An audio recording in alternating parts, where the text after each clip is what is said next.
Так, вчера приключилась небольшая беда. Позвонила жена, сказала, что у нас сломалась коляска. Коляска Baby Time, такая маленькая прогулочная колясочка. Как оказалось, развалился подшипник. И второй подшипник тоже, вот тут он видно, что он болтается, тоже в такой же стадии, в стадии уничтожения. Значит, ну и колесо, естественно, колесо уже было, колесо отвалилось просто в дороге.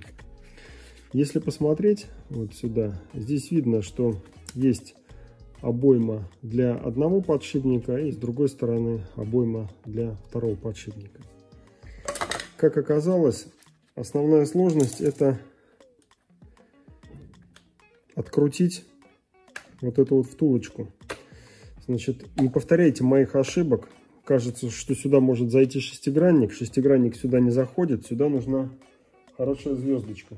Звездочка у меня есть, но она есть у меня дома в мастерской, а на работе не оказалось. Поэтому я полез туда шестигранником, и зубья там просто завальцевал.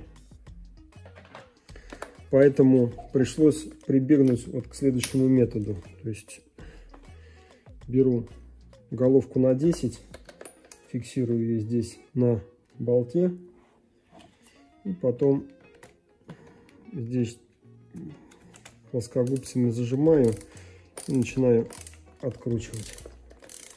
Она откручивается, но почему-то шестигранником она откручиваться ни в какую не хотела.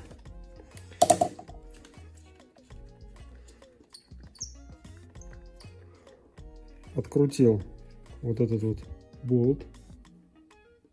Вот поближе его показываю. Дальше. Видно, что как сидел второй подшипник, вот он, его одна часть внутренняя осталась здесь. Ну, старый подшипник тоже вынимаем, потому что он видно, что он все, он уже умер. Так, и надо поставить новые два подшипника. Значит, не знаю, будет видно или нет. Многие ищут артикул 8018. Я оставлю этот параметр в описании. Значит, 22 мм диаметр внешний подшипника, 8 мм диаметр внутренний и 7 мм ширина подшипников, если будете подбирать в каком-то магазине.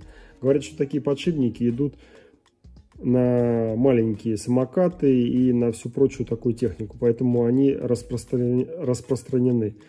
Не советую покупать их на каких-то авторизованных сайтах, потому что там этот подшипник стоит 250 рублей, а в обычном магазине подшипников он стоит 30 рублей. То есть два подшипника — это 60 рублей. Если купите в каком-то специальном магазине, то это будет, естественно, дороже. Так, ну вот он вставляется сюда от руки. Раз. Вот вставляется второй. Два.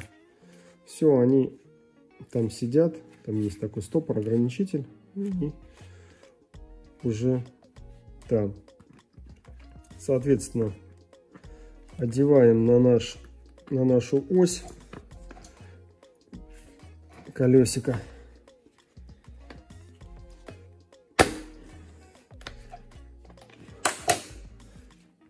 Все на месте.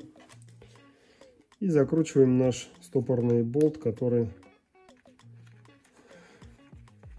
раньше не хотел откручиваться. Придется, надо подтянуть пассатижку. Ну все. Колесико крутится. Все, собрал.